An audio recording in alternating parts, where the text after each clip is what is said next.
Depuis que Narendra Modi est devenu Premier ministre indien en mai 2014, les relations étrangères ont été en haut de son agenda.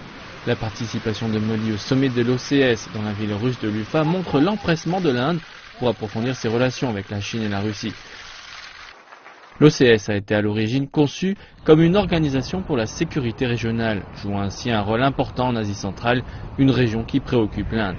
L'Afghanistan intéresse tout particulièrement l'Inde, où avec la Chine, le pays joue un rôle important depuis le retrait des troupes américaines en juillet 2014.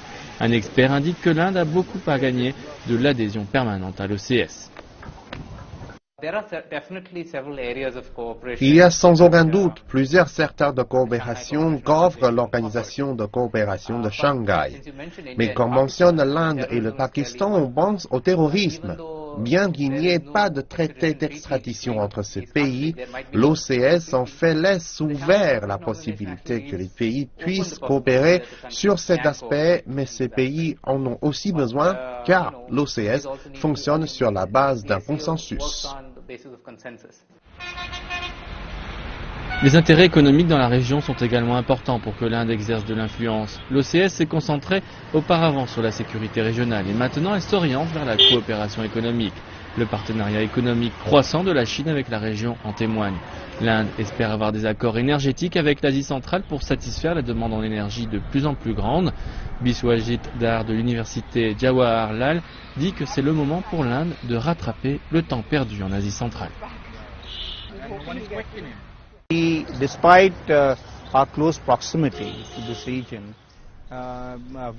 Malgré notre proximité avec cette région, nous n'avons pas en réalité exploité suffisamment cette région. Tout le monde parle des ressources naturelles, du pétrole et d'autres ressources naturelles. Mais je pense que même en termes de présence de l'Inde sur ces marchés, c'est très important à ce niveau.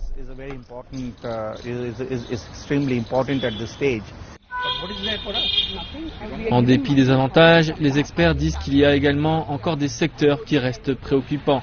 Les langues officielles de l'OCS sont actuellement le chinois et le russe, et l'on peut se demander si l'Inde a les compétences pour interagir.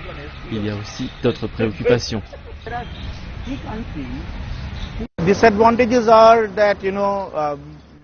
Les désavantages sont que nous ne semblons pas bien préparés en termes d'exploitation des opportunités. Je parlais des possibilités qui existent, mais ensuite nous devons arriver à être proactifs. Et si vous êtes proactifs, si vous avez des projets que vous pouvez démontrer et qu'il y a des idées sur la manière de renforcer nos liens, alors bien sûr, nous aurons des avantages.